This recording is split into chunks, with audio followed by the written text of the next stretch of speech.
My dear friends, my dear masters and my dear gods. శ్రీకృష్ణామృతానికి స్వాగతం, సుస్వాగతం. మనం ఇప్పుడు 59th ఎపిసోడ్కి అడుగు పెట్టబోతున్నాం. మరి ఇటువంటి గొప్ప ధ్యాన జ్ఞాన మార్గాన్ని అందించినటువంటి బ్రహ్మర్షి పితామహ పత్రిజీ గారికి, పత్రి మేడం గారికి, సదానంద గారికి, భగవద్గీతకు, శ్రీకృష్ణ పరమాత్మనికి కృతజ్ఞతలు చెప్పుకుందాం. మరి ఇటువంటి అద్భుతమైనటువంటి శ్రీకృష్ణామృతంలో మనం ఇప్పుడు తెలుసుకోబోతున్న శ్లోకము భగవద్గీత 4వ అధ్యాయము 13వ శ్లోకము. మరి శ్రద్ధగా ఆలకించండి. చాతుర్వర్ణ్యం మయా సృష్టం గుణకర్మ విభాగశః తస్య కర్తారమపి మాం విద్య కర్తారమవ్యయం. బాగా గుర్తుపెట్టుకోండి. శ్లోకం కోసమే ఆగిపోరాదు. భగవద్గీత అంతరార్థానికి ప్రాముఖ్యత ఇవ్వండి, ధ్యాన వివరణకు ప్రాముఖ్యత ఇవ్వండి, తెలుసుకున్నటువంటి విషయాలను ఆచరణలో పెట్టడం కోసం ప్రాముఖ్యత ఇవ్వండి. నా చిన్ననాటి వరకు నా గురించి మీతో చెబుతాను. భగవద్గీత అంటే శ్లోకం రావాలి, శ్లోకం నేర్చుకోవాలి, శ్లోకం మీదనే మనసు. శ్లోకం తెలియని శ్లోకం తెలుసుకొని పలకితే ఏమి లాభము? మనము భాష అంటే మన మదర్ టంగ్ తెలుగు, కొందరిది హిందీ, కొందరిది ఇంగ్లీష్. అలానే సంస్కృతము దైవిక భాష. అప్పుడు కృతయుగంలోనూ, మరి రాముడు కావచ్చు, కృష్ణుడు కావచ్చు, త్రేతయుగంలోనూ, ద్వాపర యుగంలోనూ ఆ విధమైనటువంటి సంస్కృతము వారి యొక్క రోజువారీ నిజ జీవితంలో, వారి యొక్క జీవితంలో ఆ భాష ఉండేది అని చెబుతున్నారు. మనకు తెలుగు ఎలానో వారికి సంస్కృతం అలాగా. మనం వాటినే పట్టుకొని సంస్కృతంలో ఉన్న శ్లోకాన్ని మనం పఠిస్తేనే పుణ్యవంతులం అయిపోతాము. చాలామంది అంటూ ఉంటారు, భగవద్గీతను పారాయణం చేసిన, భగవద్గీత పుస్తకాలు చదివిన పుణ్యం వస్తుంది. భగవద్గీతను ఎన్నిసార్లు పారాయణం చేశాము, భగవద్గీతను ఎన్నిసార్లు పంచాము, భగవద్గీత పారాయణం చేయించాము అంటారు. వాటి వల్ల పుణ్యం రాదని కాదు, వస్తుంది. కానీ ఒక్క శ్లోకాన్నైనా అర్థం చేసుకొని, అవగాహన చేసుకొని, ఏమి చెప్తున్నారు కృష్ణ మన గురించి, మనకు ఎలా ఉండమని చెప్తున్నారు, మనం అలా ఉంటున్నామా లేదా, ఉండకుంటే అలా ఉండడానికి మన ప్రయత్నము ఎంత అనేది ముఖ్యము. అది మనకు తెలియలేదు ఇప్పటి వరకు. మనకు బ్రహ్మర్షి పితామహ పత్రిజీ వచ్చి చెప్పేంత వరకు మనకు దీని అంతరార్థాలు ఎంతో కొంత తెలుసు. తెలిసింది కొంత, ఇసుక రేణువంత. తెలుసుకోవాల్సింది కొండంత. దాన్ని మరుగున పడేస్తున్నాము. శ్లోకం శ్లోకం శ్లోకం శ్లోకం. నేను కూడా గొప్పగా నా గాత్రం లేదు.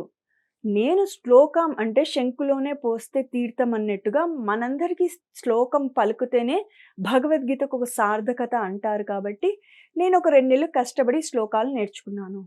నాకు శ్లోకాలు నేర్చుకుని ధ్యాన వివరణకు వచ్చినప్పుడు అర్థమైనది ఏమి అంటే, శ్లోకంలో నీకు ఊక పలకడానికి వచ్చి నువ్వు తృప్తి పడుతున్నావు, కానీ ధ్యాన వివరణలో విలువ కట్టలేనంత జ్ఞానము ఉంది.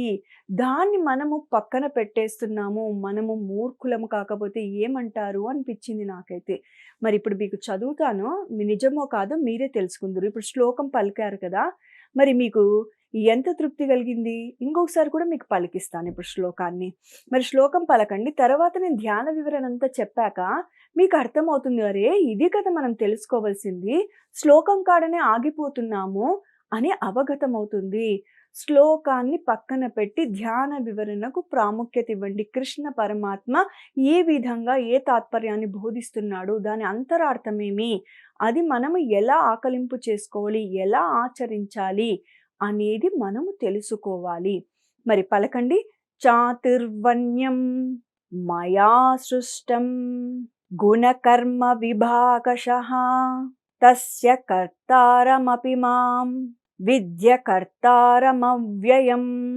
ఇప్పుడు నేను భగవాన్ ఉవాచ, ఆత్మ ఉవాచ అంటే తాత్పర్యము చెప్తున్నాను, శ్రద్ధగా వినండి. ఇక్కడ అర్జునుడు అంటే నేను శరీరం అనుకునే తత్వం కలిగిన వాడు. అర్జునుడు నేను శరీరం అనే తత్వము, ఎందుకంటే అందరిలోనూ శరీర తత్వంగానే చూస్తున్నాడు కాబట్టి. శ్రీకృష్ణుడు అంటే నేను ఆత్మ అనే తత్వం కలిగిన వాడు. శ్రీకృష్ణుడి విషయానికి వస్తే నేను అంటే ఆత్మ అన్న సత్యం తెలిసిన వాడు.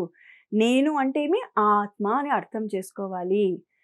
బ్రాహ్మణ, క్షత్రియ, వైశ్య, శూద్రు అనే 4 వర్ణాల సముదాయం గుణకర్మల విభాగాన్ని అనుసరించి బ్రాహ్మణ, క్షత్రియ, వైశ్య, శూద్రులు అనే 4 వర్ణాల సముదాయం గుణ కర్మల విభాగాన్ని అనుసరించి నా చేత అంటే శ్రీకృష్ణుని చేత సృష్టించబడింది. ఈ రకమైన సృష్టి రచనకు కర్తను నేనే. ఎవరిని? 4 గుణ కర్మల గుణానికి అనుగుణంగా వాడి గుణాన్ని బట్టి వారి విభాగం జరిగింది. ఏ విభాగం? బ్రాహ్మణ, క్షత్రియ, వైశ్య, శూద్రులు. ఓకే, ఈ రకమైన సృష్టి రచనకు కర్తను నేను అయినప్పటికీ నాశరహితమైన నన్ను అకర్తగానే నువ్వు తెలుసుకో. అన్నీ చేసినా కూడా నేను నిమిత్త మాతృణ్ణి అని ఆడ అర్థం చేసుకోవాలి. అకర్తగానే నేను కర్తను ఎంత మాత్రము కాదు. అన్నీ నేనే ఉన్నాను, అంతటా నేనే ఉన్నాను అంటాడు. అన్ని నాలోనూ అన్నీ ఉన్నాయి అంటారు. అంటే నేను అంతటా ఉన్నాను, అందరిలోనూ నేనున్నాను అని దాని అంతరార్థము. ధ్యాన వివరణకు వెళ్తే అసలు ఈ యొక్క బ్రాహ్మణ, క్షత్రియ, వైశ్య, శూద్రులు ఈ 4 వర్ణాలేమి, ఈ సముదాయం ఏమి, ఈ గుణ కర్మల విభాగం ఏమి, మనం ఏ విభాగంలోకి వస్తాము? మేడం మీ గురించి మీకు తెలియదేమో, మేము బ్రాహ్మణులము, లేదా మేము క్షత్రియము, మేము వైశ్యులము అని అనుకుంటాం కదా. మరి మనము శ్రీకృష్ణ పరమాత్మ బోధ ప్రకారం మనం ఏ విభాగానికి చెందిన వారమో ఇప్పుడు ఈ శ్లోకం చదివితే మనందరికి ఉన్నటువంటి ఈ అనుమానాలన్నీ నివృత్తి అవుతాయి. ధ్యాన వివరణ. ఎక్కడెక్కడ మాం, మయి అని వచ్చినా కూడా అవి ధ్యానానికి, ఆత్మకు సూచికలు అన్నది మనం గుర్తించుకోవాలి. మరి ఇక్కడ శ్లోకంలో తస్య కర్తారమపి మాం అని వచ్చింది కదా. మాం అన్న, మయి అన్న ధ్యానం గురించి, ఆత్మ గురించి అక్కడ చెబుతున్నారు అని దాని అర్థము. అవి కృష్ణునికి సూచికలు ఎంత మాత్రము కావు. అవి కృష్ణుని గురించి, కృష్ణుని పూజించమని, కృష్ణుని ఆరాధించమని కాదు దాని అర్థము. వర్ణం అంటే రంగు, మనకు తెలిసిన విషయమే. వర్ణం ఏ వర్ణము అనంటే ఏ రంగు అని కదా. వర్ణం అంటే రంగు, మనిషి యొక్క ఆరా రంగు. మనిషికి రంగు తెలుసు కానీ మనిషి ఆరా ఉంటుందా అంటే, ఇప్పుడు మీకు ఆరా అంటే ఎలా చెప్పాలి అంటే, చూడండి, ఏవైనా క్యాలెండర్స్ దగ్గర దేవుడి యొక్క ఫోటో అంటే లక్ష్మీదేవి కానీ, సరస్వతీదేవి కానీ, రాముడివి కానీ, కృష్ణుడివి కానీ, వారి యొక్క క్యాలెండర్స్ మీద వాళ్ళ ఫొటోస్ చూసినప్పుడు, పిక్చర్ చూసినప్పుడు వెనికిలా ఒక గోల్డెన్ది ఒక చక్రం లాగా ఉంటుంది. దానిని ఆరా అంటారు. అలా ప్రతి మానవుడికి ఆరా అంటే మన యొక్క గుణాన్ని బట్టి మన ఆరా ఉంటుంది అంటారు. మనకు కనిపించదు. థర్డ్ ఐ మాస్టర్స్కి మనం ఏ స్థితిలో ఉన్నామో అర్థమవుతుంది.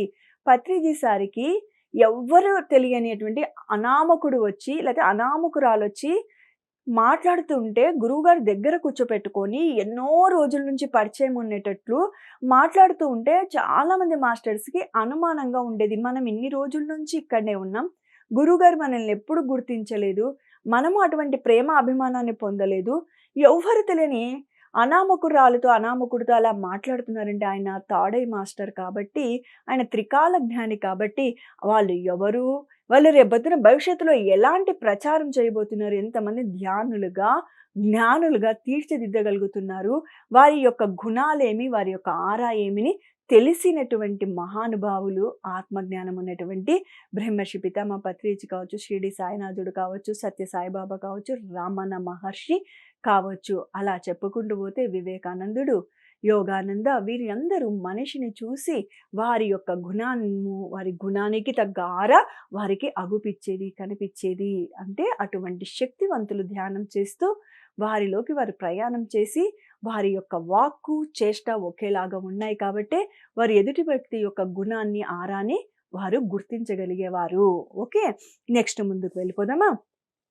అవి కృష్ణునికి సూచికలు ఎంత మాత్రము కావు. ఎక్కడెక్కడ మామ్మయ్య అని వచ్చినా కూడా అవి ధ్యానానికి, ఆత్మకు సూచికలు అన్నది మనం గుర్తించుకోవాలి. అది కృష్ణునికి సూచికలు ఎంత మాత్రము కావు. వర్ణం అంటే రంగు, మనిషి యొక్క ఆరా రంగు. ఓకే, ఆరా అంటే ఆస్ట్రల్ బాడీ అంటే మనోమయ కోశము. ఆత్మ యొక్క ఉన్నతిని బట్టి ఆరా రంగులు మారుతూ ఉంటాయి. ఆత్మ యొక్క ఉన్నతిని బట్టి అంటే ఈ జన్మ 10 జన్మలెత్తా ఉంటే ఒక రకమైన ఉన్నతి ఉంటుంది. 500 జన్మలెత్తింటే ఇంకొక రకమైన ఉన్నతి ఉంటుంది. 700 జన్మలెత్తిన ఆత్మకు ఇంకొక రకమైన ఉన్నతి ఉంటుంది. 900 జన్మలెత్తిందనుకో, ఒక 100 జన్మలెత్తితే తను చిట్ట చివరి స్థితిలో ఉంది అని దాని అర్థము. ఓకే.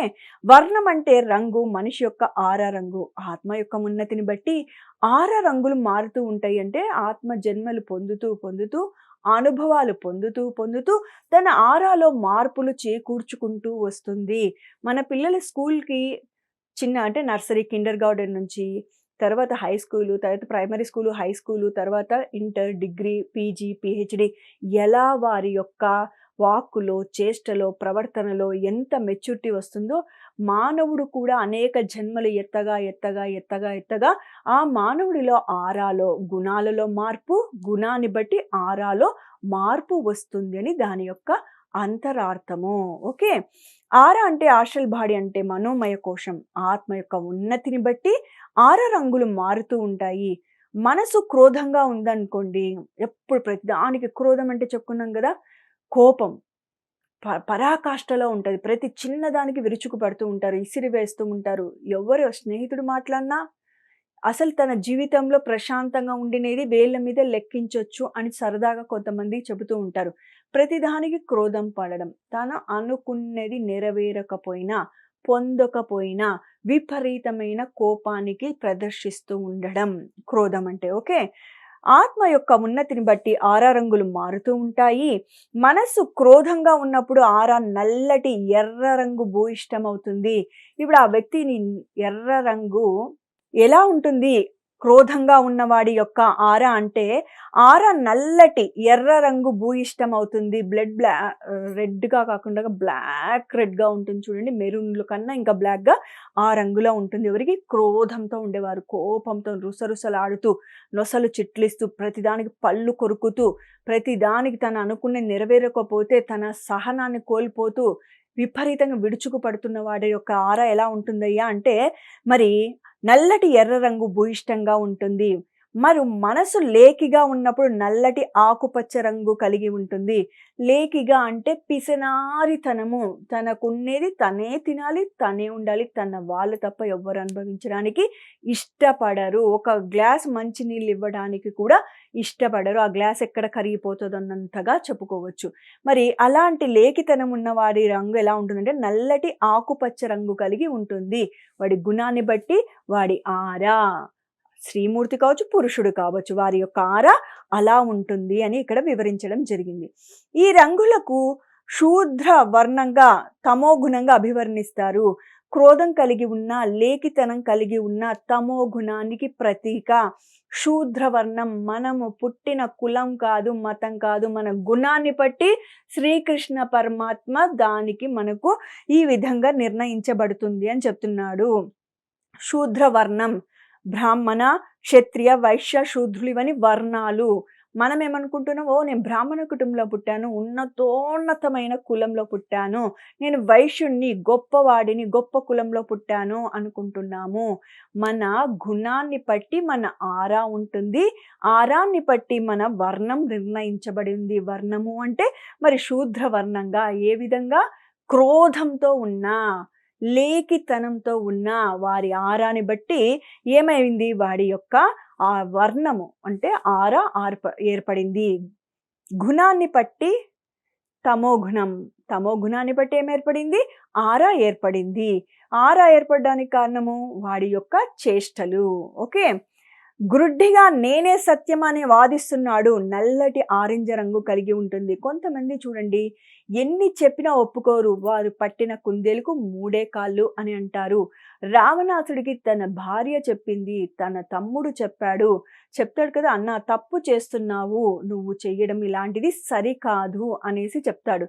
మరి వింటాడా? విభీషణుడు చెప్తాడు కదా వచ్చి, నువ్వు చేసిన తప్పు, నువ్వు నడుచుకుంటుండే తప్పు, మన వినాశనానికి మనము కొయ్యి తవ్వుకుంటున్నాము, మనము సీతమ్మ వారిని వెళ్ళి రాముల వారికి అప్పగిద్దామని విభీషణుడు చెప్తారు.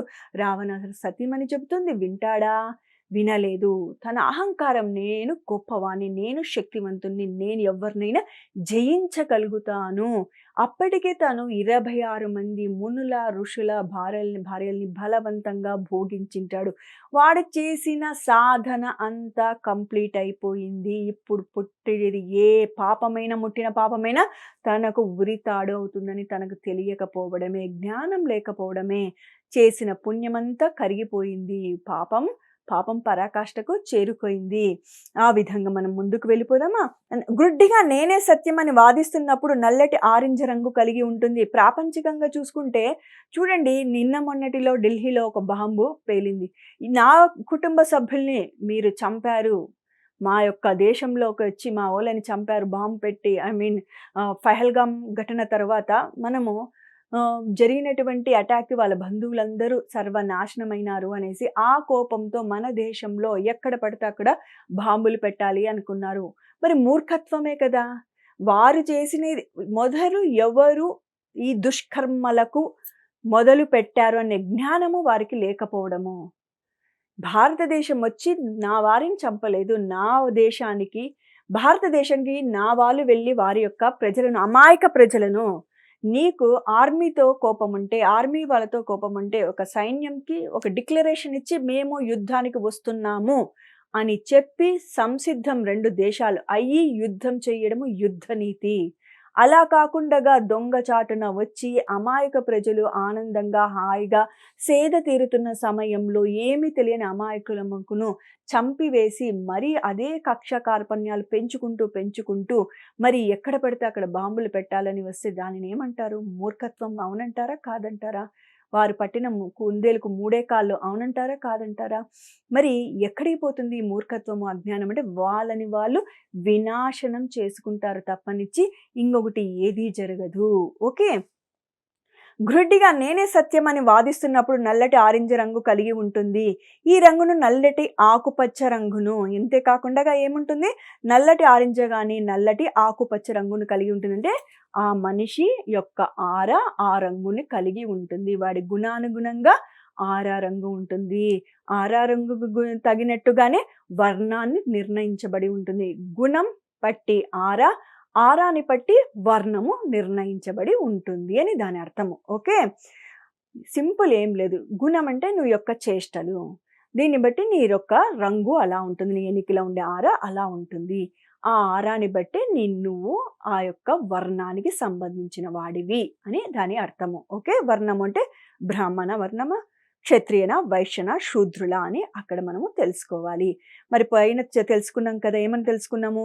క్రోధము లేకి ఉన్నవాడు తమో గుణానికి ప్రతీక, శూద్ర వర్ణంగా నిర్ణయించబడింది. అలానే నేను నాది అని వాదించేవాడు. స్నేహితులు ఉన్నారనుకోండి, ఈ సినిమా బాలేదు, ఈ హోటల్లో ఫుడ్ బాలేదన్న అక్కడికే పోవాలి, నేను చెప్పిందే రైటు అనే వాళ్ళని మనం ఎంతమందిని చూస్తూ ఉంటాము? అక్క చెల్లెల్లో, అన్నదమ్ముల్లో, లేకపోతే ఇంటిలో ఒక పెద్ద ఆయన ఉంటాడు, 75 ఏళ్ళు వచ్చిన నాకు నా పిల్లలు ఏది చెప్పరు అని బాధపడుతూ ఉంటారు, నన్ను అడిగి ఏది చెయ్యరు అని బాధపడుతూ ఉంటారు. మరి దీనిని మూర్ఖత్వం అంటారా కాదా? అజ్ఞానం అవునంటారా కాదంటారా? అడిగితే సమాధానం చెప్పు, అడగకపోతే ప్రశాంతంగా ఉండు అని ఇక్కడ ఉన్నటువంటి మహానుభావులు మనకు చెబుతూనే ఉంటారు. నెక్స్ట్ వెళ్ళిపోదామా మాస్టర్స్? గ్రుడ్డిగా నేను సత్యం అని వాదిస్తున్నప్పుడు నల్లటి ఆరెంజ్ రంగు కలిగి ఉంటుంది. ఈ రంగును నల్లటి ఆకుపచ్చ రంగును వైశ్యవర్ణంగా రజోగుణంగా అభివర్ణించారు. మరి వైశ్యవర్ణంగా ఏమంటున్నారు? రజోగుణానికి ప్రతీక. నా మాటే చెల్లుబాటు అవ్వాలి, నేను చాలా గొప్పవాడిని, నేను చాలా గొప్పదానిని, నా అంత అందగాడు లేడు, నాకంత తెలివితేటలు ఇంకెవ్వరికి లేవు అన్నట్టుగా ప్రవర్తిస్తూ ఉంటారు. ప్రపంచంలో నేను ఎన్నోసార్లు చెబుతాను, ఒక ఇంటి ఇల్లాలు భర్త నీ మొహం నీకేం తెలియదంటే చాలా కోప్పడుతుంది. నువ్వు నన్ను ఎందుకు అలా అన్నావు, ఎందుకు నా వాళ్ళ ముందు అవమానం చేశావు అని. ఓ మిక్సీ రిపేర్ వచ్చినా, ఒక ఫ్రిడ్జ్ రిపేర్ వచ్చినా, ఒక వాషింగ్ మిషన్ రిపేర్ వచ్చినా, ఏది వచ్చినా ఇంకొకరి మీద ఆధారపడతాం. మరి మనకి ఏమీ తెలియదు అన్న విషయం అర్థం చేసుకోవడానికి, ఎవరైనా మనల్ని అంటే మనం ఒప్పుకోకపోవడానికి కారణం దాన్ని ఏమంటారు? మనకు ఉన్న అజ్ఞానమే కారణము. పిల్లలైనా అంతే, పెద్దలైనా అంటే నీకు ఏది తెలియదు అంటే ఒప్పుకోలేము. డైజెస్ట్ కాదు, నన్ను అన్నారు అంటారు. మనకు తెలిసింది కొంతే కొంత, ఇసుక రేణువంత, తెలుసుకోవాల్సింది కొండంత. మరి అహంకారం ఉందంటారా? లేదంటారా? మరి వారికి ఎలా ఉంటుంది అంట, మనసు నాకు తెలియదని ఒప్పుకున్నప్పుడు నిర్మలమైన ఊదా రంగు. రజోగుణానికి ప్రతీకగా ఉండేదేమో వైశ్య వర్ణము, రజోగుణంగా అభివర్ణించారు. వారి యొక్క ఆర ఎలా ఉంటుంది? నల్లటి ఆరెంజ్ రంగు కలిగి ఉంటుంది. Next third step. ఇప్పటికి 2 అయిపోయినాయి. ఏమైపోయినాయి? తమోగుణం శూద్రవర్ణము, మరి రజోగుణం వచ్చి వైశ్యవర్ణము, నల్లటి ఆరెంజ్ రంగు. థర్డ్ స్టెప్, 3 దానికి వెళ్ళిపోదాం. మనసు నాకు తెలియదు అని ఒప్పుకున్నప్పుడు నిర్మలమైన ఊదా నీల రంగు కలిగి ఉంటుంది. కొంతమంది నాకు తెలియదండి అని చెప్పేస్తారు. నాకు తెలియదు అని చెప్పేస్తారు. అది ఎలా ఉంటుంది? చాలా నిర్మలత్వము. మనకి తెలియదని చెప్పుకోవడానికి కూడా అహం అడ్డం వస్తది, అహంకారం అడ్డం వస్తది. ఎవరేమనుకుంటారో, నన్ను చులకనగా చూస్తారేమో అని అనుకుంటాం. ఈ ఆత్మజ్ఞాని ఉన్నవాడు, కాస్తో కూస్తో ఆత్మ చింతన ఉన్నవాడు మాత్రమే నాకు తెలియదు అని చెప్పుకుంటాడు. పత్రి సార్ చెప్పేవారు, నాకు తెలియదు అని చెప్పండి, తెలియంది కూడా తెలిసినట్టు చెప్పొద్దండి అని చెప్పేవారు. నాకు ప్రభాకర్ గుప్తా గారు కూడా నేను క్లాసులు చెప్పమని నాకు పంపించేటప్పుడు, ఇది చాలా మహాసముద్రము, దీనికి గురువు అనే మనము తీసుకోవడము అనర్హులము, ఇది సముద్రము అంటే, అప్పుడు నాకు Prabhakar Gupta senior pyramid master చెప్పేవారు, నీకు తెలిసింది చెప్పు, తెలియంది తెలుసుకొని చెబుతానని చెప్పు అని చెప్పేవారు. అది నాకు చాలా హ్యాపీగా అనిపించింది. కరెక్టే, తెలిసింది ఎంతైనా హ్యాపీగా నేను విపులంగా అర్థమయ్యేటట్లు నేను ఎంత రీసెర్చ్ చేసానో అంతా మీ ముందు పెట్టగలుగుతాను. నాకు తెలియంది కూడా తెలిసినట్లు చెప్పడం మహా అపరాధం. నాకు తెలియంది తెలుసుకొని చెబుతాను అని నా గురువు నాతో చెప్పడంతో నాకు చాలా బాగా అనిపించింది ఆ మాట. అప్పుడు నేను ఈ బాధ్యతను నేను భుజాలకు ఎత్తుకున్నాను. ఓకే. మనసు నాకు తెలియదని ఒప్పుకున్నప్పుడు నిర్మలమైన ఊదా రంగు కలిగి ఉంటుంది. పునర్జన్మ మరి కర్మ సిద్ధాంతాల అవగాహన వచ్చినప్పుడు వైలెట్ రంగు కలిగి ఉంటుంది. పునర్జన్మ గురించి కానీ, కర్మ సిద్ధాంతం గురించి కానీ అవగాహన వచ్చిందంటే వారి ఆరా ఎలా ఉంటుంది? వైలెట్ రంగు కలిగి ఉంటుంది. అలాంటి వారిని పత్రిసారి దగ్గర కూర్చోబెట్టుకొని వారికి కావాల్సిన జ్ఞానాన్ని, అంటే ఆరాను చూసి వ్యక్తిని గుర్తుపడతాడు, వారు ఏ స్థితిలో ఉన్నారో అని వారికి మార్గనిర్దేశం కూడా చేసేవారు. మరి నెక్స్ట్ ఫోర్త్ వన్ వెళ్ళిపోదాం. ముముక్షువు, తపన కలిగిన వారు, తెలుసుకోవాలని, ధ్యానం అంటే ఏమి, ఆత్మ అంటే ఏమి, సత్యం అంటే ఏమి, పరమాత్మ అంటే ఏమి, పూర్ణాత్మ అంటే ఏమి, వీటన్నిటి గురించి తెలుసుకోవాలని తప్పించేవాడిని ముముక్షు అంటారు. ముముక్షువుగా మారి తీవ్ర సత్య శోధన కలిగినప్పుడు ఇండిగో రంగును కలిగి ఉంటుంది. మరి ఈ రంగును క్షత్రియ వర్ణంగా, సాత్విక వర్ణంగా అభివర్ణించారు. క్షత్రియ వర్ణానికి ఏమి? ముముక్షత్వం, తపన కలిగిన వాడిని క్షత్రియ వర్ణంగా, సాత్విక వర్ణంగా అభివర్ణించారు. మనసు పూర్తిగా శుద్ధమైనప్పుడు, అహం బ్రహ్మాస్మిని తెలుసుకున్నప్పుడు, నేనే కాదు అందరూ పరమాత్మ స్వరూపులే అని తెలుసుకున్నప్పుడు ఏమవుతుంది? ఈ రంగును క్షత్రియ వర్ణంగా, సాత్విక వర్ణంగా అభివర్ణించారు. మనసు పూర్తిగా శుద్ధమైనప్పుడు అంటే అహం బ్రహ్మాస్మి అని తెలుసుకున్నప్పుడు, నేను భగవన్ స్వరూపాన్ని, అందరూ భగవన్ స్వరూపులు అని తెలుసుకున్నప్పుడు అప్పుడు ఏమవుతుంది? పసుపు పచ్చ రంగు వర్ణాన్ని కలిగి ఉంటుంది. ఆ రంగుకు బ్రాహ్మణ వర్ణంగా, శుద్ధ సాత్వికంగా లేదా నిర్గుణంగా అభివర్ణించారు. చూడండి, ఈ రంగును క్షత్రియ వర్ణంగా, సాత్విక వర్ణంగా అభివర్ణించారు. మనసు పూర్తిగా శుద్ధమైనప్పుడు అహం బ్రహ్మాస్మి అంటే చూడండి, నేను ఆత్మరూపైన పరమాత్మని, అందరూ కూడా పరమాత్మ స్వరూపులని తెలుసుకున్న స్థితి. పసుపు పచ్చ బంగారు వర్ణాన్ని కలిగి ఉంటుంది. ఈ రంగును బ్రాహ్మణ వర్ణంగా, శుద్ధ సాత్వికంగా లేదా నిర్గుణంగా అభివర్ణిస్తారు. నిర్గుణ స్థితి ఏ స్థితి అంటే గుణాతీత స్థితి. మరి శుద్ధ సాత్వికము అంటే అందరిలోనూ భగవంతుని చూడడం, తనలోనూ ఆ పరమాత్ముడు ఎక్కడో లేడు, నాలోనే ఆత్మరూపంలో ఉన్నాడు అన్న స్థితి. ఇప్పుడు అర్థమైందా? మరి పుట్టుకల బ్రాహ్మణుడు అని కాదు, క్షత్రియుడని కాదు, వైశ్యుడని కాదు, శూద్రుడని కాదు, మన గుణాన్ని బట్టి మన వర్ణము నిర్ణయించబడి ఉంటుంది. మన వర్ణాన్ని బట్టి మరి ఏ వర్ణంలో ఉన్నామో మనల్ని మనం చెక్ చేసుకోవాలి. మనము లేకిగా ఉన్నామా, క్రోధంగా ఉన్నామా, రజోగుణంతో నా మాటే చెల్లుబాటు అవ్వాలన్నట్టుగా ఉన్నామా, నాకు తెలియదు అని మనము ఓపెన్గా ఉన్నామా, అంటే తెలియదు అని చెప్పుకోగలము. నిర్మలమైన ఊదా రంగు నాకు తెలియదు అని ఒప్పుకోనే స్థితిలో ఉన్నామా, లేకపోతే తీవ్రమైన ముముక్షత్వం, తెలుసుకోవాలి, సత్యం తెలుసుకోవాలనే తపన స్థితిలో ఉన్నావా, లేదా అహం బ్రహ్మస్మి అన్న స్థితిలో ఉన్నావా? ఇవి మన యొక్క కులాలకు, గుణాలకు ప్రతీకలు. మరి మనం ఇక్కడ తెలుసుకోవాల్సింది ఏమి అంటే బ్రాహ్మణ, క్షత్రియ, వైశ్య, శూద్రులు అంటే కుల మతాలు కాదు. మన గుణాన్ని బట్టి మన ఆరా ఏర్పడుతుంది. ఆరాని బట్టి వర్ణం ఏర్పడుతుంది. బ్రాహ్మణ వర్ణమా, క్షత్రియ వర్ణమా, వైశ్యన, శూద్రులా అని అర్థం. మరి దీని గురించి ఇంకా డెప్త్గా నెక్స్ట్ ఎపిసోడ్లో మాట్లాడతాను. చాలా పెద్ద డెప్త్ అయిన సబ్జెక్టు. 1-2 సార్లు మీరైతే వినాలి, శ్రద్ధగా వినాలి, అర్థమవుతుంది. కష్టమైనది ఏది భగవంతుడు మన ముందు పెట్టడు, మనకు నేర్పించాలని ప్రయత్నము చేయడు. శ్రద్ధ పెట్టాలి, 1-2 సార్లు వినాలి, అప్పుడు అర్థమవుతుంది. నేను మరి సెకండ్ ఎపిసోడ్లో కూడా మీకు చక్కగా వీటి గురించి ఇంకొంచెం డీటెయిల్గా మాట్లాడతాను. ఈ అవకాశం ఇచ్చినటువంటి పిఎంసి ఛానల్కు, బ్రహ్మర్షి పితామహ పత్రిజీ గారికి కృతజ్ఞతలు చెప్పుకుంటూ మరి ఒక అద్భుతమైన ఎపిసోడ్లో మీ ముందు ఉంటాను. అంతవరకు సెలవు. Okay my dear friends, my dear masters and my dear God's, thank you.